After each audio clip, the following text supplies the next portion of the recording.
In this video, you are going to see how to type the cube symbol, the X cube in Microsoft Word document. As you can see here, we are going to apply 3 methods. Let's get started. Let us type here X and 3.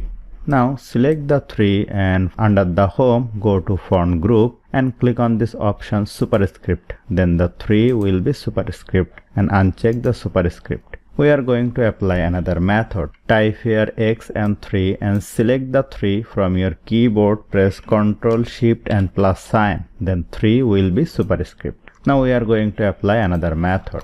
Go to Insert, go to Equation, go to Insert New Equation. And from script, select the first option superscript and click on the first box, type here X and select the second box and type here 3. Now select the X, go to home and uncheck the italic format, and this is perfect.